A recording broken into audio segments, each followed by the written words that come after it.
قوم بنی اسرائیل تاریخ کی ایک ایسی قوم ہے جن کی طرف اللہ نے سب سے زیادہ پیغمبروں کو مابعوث کیا، جو ہر دور میں اس قوم کی رہنمائی کرتے رہے۔ اللہ نے بنی اسرائیل کو ایک لمبے عرصے تک دنیا کے دوسرے اقوام پر سبقت دی اور دنیاوی عروج عطا فرمائی۔ بنی اسرائیل کو بے شمار نعمتوں سے بھی نوازا گیا تھا اور مقدس سرزمین بھی عطا کی گئی۔ اس کے باوجود یہ قوم اللہ کی نافرمان ثابت ہوئی۔ یہودیوں نے اپنی طرف بھیجے گئے بے شمار نبیوں کو قتل کیا، اللہ کے حکم کی پامالی کی اور ہر دور میں شرک میں مبتلا ہو گئے۔ یہ مجرم قوم جب عذاب میں مبتلا ہوتے تو اپنے پیغمبروں اور صالحین پر ایمان لا کر ان کی پیروی شروع کر دیتے، اور جیسے ہی ان پر سے یہ عذاب ہٹا دی جاتی وہ دوبارہ حق کے منکر بن جاتے اور اپنے وعدے سے پھر جایا کرتے تھے۔ قرآن مجید میں بنی اسرائیل کی سرکشی اور نافرمانی کے متعلق بہت سارے واقعات کا ذکر ہے، جن میں ایک قابل ذکر واقعہ سامری جادوگر کا واقعہ ہے، جس نے بنی اسرائیل کو بہکا کر انہیں ایک بچھڑے کی پوجا میں لگا دیا تھا۔ روایتوں کے مطابق سامری کا اصل نام موسیٰ ابن ظفر تھا۔ سامری جس سال پیدا ہوا تھا اس سال فرعون نے تمام اسرائیلی بچوں کو قتل کرنے کا حکم جاری کیا تھا۔ جب سامری کی ماں کو یہ خطرہ محسوس ہوا کہ فرعون کے سپاہی اس بچے کو قتل کر دیں گے تو اس نے اپنے بچے کو دور جنگل کے ایک غار میں رکھ دیا اور اوپر سے پتھر بند کر دی۔ ادھر اللہ نے اپنے فرشتے جبرائیل امین کو اس بچے کی حفاظت اور غذا دینے کے کام پر مامور کر دیا، لہٰذا جبرائیل علیہ السلام اس غار میں آتے اور اپنی انگلی اس بچے کو چٹا دیتے، جس سے دودھ اور شہد جاری ہو جاتا۔ اس طرح حضرت جبرائیل نے اللہ کے حکم سے اس کو اپنی انگلی سے دودھ پلا کر پالا اور اسی غار میں وہ پل کر بڑا ہو گیا۔ اس کا نام بھی موسیٰ تھا اور حضرت موسیٰ علیہ السلام کا نام بھی موسیٰ تھا۔ ایک طرف موسیٰ سامری کو جبرائیل علیہ السلام نے پالا تھا تو دوسری طرف حضرت موسیٰ علیہ السلام کی پرورش فرعون کے گھر میں ہوئی تھی، مگر اللہ کی قدرت یہ ہوئی کہ فرعون کے گھر پرورش پانے والے موسیٰ علیہ السلام اللہ کے رسول ہوئے اور جبرائیل علیہ السلام کا پالا ہوا موسیٰ سامری کافر بن گیا۔ دراصل جب اللہ رب العزت نے بنی اسرائیل کو فرعون کی غلامی سے نجات دیا اور فرعون کو اس کے لشکر سمیت دریائے نیل میں غرق کر دیا تو یہ قوم حضرت موسیٰ علیہ السلام کے ساتھ وادی سینا میں ہجرت کر گئی۔ وہاں اللہ نے موسیٰ علیہ السلام سے وعدہ کیا کہ انہیں مقدس کتاب توریت عطا کی جائے گی، جو بنی اسرائیل اور بعد کے آنے والے لوگوں کے لیے ہدایت ہوگی۔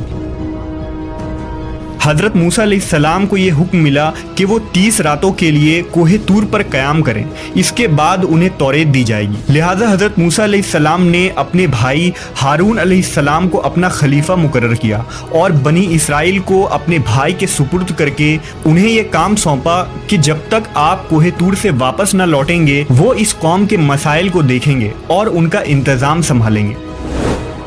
موسیٰ علیہ السلام کوہ طور پر چلے گئے، جہاں آپ پورے 1 ماہ روزے اور عبادت میں مشغول ہو گئے۔ ادھر شیطان مردود کو بنی اسرائیل کو بہکانے کا ایک سنہرا موقع مل گیا، لہٰذا سامری نے بنی اسرائیل کو بھٹکانے کا ارادہ کیا۔ موسیٰ سامری بنی اسرائیل کے ساتھ مصر سے ہجرت کر کے ساتھ آیا تھا۔ جب موسیٰ علیہ السلام کو کوہ طور سے واپس آنے میں تاخیر ہوئی اور 30 دن سے بھی زیادہ ہو گئے تو سامری نے بنی اسرائیل میں یہ افواہ پھیلا دی کہ موسیٰ علیہ السلام کی موت ہو گئی ہے۔ اس نے بنی اسرائیل سے کہا کہ تم لوگ اپنے سونے چاندی کے زیورات میرے پاس رکھ دو تاکہ آگے سفر میں یہ قیمتی سامان کہیں کھو نہ جائے۔ چونکہ وہ ایک معزز شخص مانا جاتا تھا لہذا بنی اسرائیل نے تمام سونے چاندی اسے دے دیے۔ اس نے آگ کی ایک بھٹی جلائی اور ان تمام زیورات کو اس بھٹی میں ڈال دیا۔ دیکھتے ہی دیکھتے سونے چاندی پگھلنے لگے اور اس بھٹی سے ایک گائے کے بچھڑے کی شکل کا مورتی نکلا۔ سامری کے پاس اس جگہ کی مٹی تھی جس جگہ جبرائیل علیہ السلام کے گھوڑے نے قدم رکھا تھا۔ اس نے جیسے ہی وہ مٹی اس بے جان بچھڑے میں ڈالی تو وہ گائے کی طرح آواز نکالنے لگا۔ سامری نے بنی اسرائیل سے کہا، موسیٰ تو اپنے خدا کی تلاش میں طور پر گئے ہیں جبکہ خود خدا ہمارے پاس تشریف لے آئے۔ اس نے بچھڑے کی طرف اشارہ کر کے کہا کہ یہی خدا ہے۔ اس کی اس گمراہ کن تقریر سے بنی اسرائیل کو اس بچڑے کے خدا ہونے پر یقین آ گیا۔ انہوں نے اس بچڑے کی پوجا شروع کر دی اور اس کے آگے سجدہ کرنے لگے۔ 12,000 آدمیوں کے سوا ساری قوم نے سونے کے اس بچڑے کی عبادت شروع کر دی۔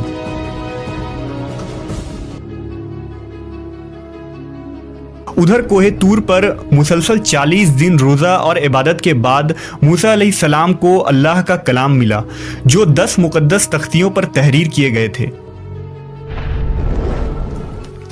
جب آپ کوہ طور سے واپس آئے تو اپنی قوم میں ماحول کو تبدیل شدہ پایا۔ ہر طرف کفر و شرک کی بو آ رہی تھی اور لوگ ایک بچڑے کی پوجا میں مصروف تھے۔ یہ دیکھ کر حضرت موسیٰ غضبناک ہو گئے اور آپ پر جلال طاری ہو گیا۔ آپ نے اپنے بھائی ہارون کو داڑھی سے پکڑ کر گھسیٹنا شروع کر دیا اور غصے میں کہا کہ میں نے تمہیں اس قوم کی ذمہ داری دی تھی، پھر یہ شرک کیسے ہو گیا؟ لوگ اس بچڑے کی پوجا کیوں کر رہے ہیں؟ حضرت ہارون علیہ السلام نے کہا، اے میرے بھائی، مجھ پر ملامت نہ کرو۔ اس قوم نے میری بات نہ مانی اور مجھے کمزور کر دیا۔ میرے لاکھ سمجھانے کے باوجود یہ اس عمل میں پڑ گئے اور مجھے جان سے مارنے کی دھمکی بھی دی، لیکن میں ان ظالم لوگوں میں شامل نہیں ہوں۔ لہذا موسیٰ علیہ السلام کا جلال جب کچھ کم ہوا تو آپ نے اللہ سے اپنے بھائی کی بخشش کی دعا فرمائی۔ بنی اسرائیل نے جب موسیٰ علیہ السلام کو دیکھا تو وہ بہت شرمندہ ہوئے اور اپنے اس شرکیہ عمل پر ملامت کرنے لگے۔ موسیٰ علیہ السلام نے سامری سے پوچھا کہ تو نے اس قوم کو باطل معبود کے پیچھے کیوں لگا دیا؟ تو سامری نے کہا کہ میرے نفس نے مجھے اس کام کے لیے مجبور کیا تھا اور یہ میری فریب کاری تھی۔ حضرت موسیٰ نے اس بچڑے کو جلا کر راکھ کر دیا اور اس کے ٹکڑے ٹکڑے کر کے سمندر میں بہا دیا۔ روایتوں میں آتا ہے کہ موسیٰ علیہ السلام پر یہ حکم نازل ہوا کہ آپ 80 آدمیوں کو منتخب کر کے کوہ طور پر لے جائیں اور یہ سب لوگ بچڑا پوجنے والوں کی طرف سے معذرت طلب کرتے ہوئے یہ دعا مانگے کہ بچڑا پوجنے والوں کے گناہ معاف ہو جائے۔ لہذا موسیٰ علیہ السلام نے چن چن کر اچھے اور صالح آدمیوں کو ساتھ لیا اور کوہ طور پر تشریف لے گئے۔ جب لوگ وہاں معافی طلب کرنے لگے تو اللہ کی طرف سے آواز آئی، اے بنی اسرائیل، میں ہی خدا ہوں اور میرے سوا کوئی معبود نہیں۔ میں نے ہی تم لوگوں کو فرعون کے ظلم سے نجات دلا کر تم لوگوں کو بچایا ہے، لہذا تم لوگ فقط میری ہی عبادت کرو اور میرے سوا کسی کو مت پوجو۔ اللہ کا یہ کلام سن کر یہ 80 آدمی کہنے لگے، اے موسیٰ، ہم ہرگز آپ کی بات نہ مانیں گے جب تک ہم اللہ کو اپنے سامنے نہ دیکھ لیں۔ یہ 80 آدمی اپنے ضد پر قائم رہے کہ ہم کو اللہ کا دیدار کروائیں، ورنہ ہم ہرگز نہیں مانیں گے۔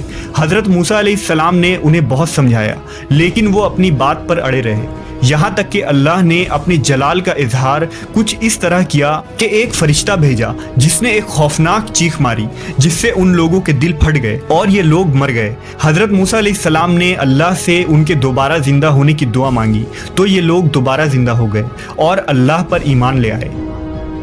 اللہ کے حکم سے حضرت موسیٰ علیہ السلام نے سامری کو بنی اسرائیل سے نکال دیا اور کسی کو بھی یہ حق نہیں دیا کہ اس سے رابطہ رکھے۔ بعض مفسرین نے لکھا کہ سامری کا جرم ثابت ہونے کے بعد موسیٰ علیہ السلام نے بد دعا کی اور اللہ نے اسے ایسی بیماری میں مبتلا کیا کہ جب تک وہ زندہ رہا کوئی اس کے قریب نہیں جاتا تھا اور اس طرح وہ ذلت کی موت مر گیا۔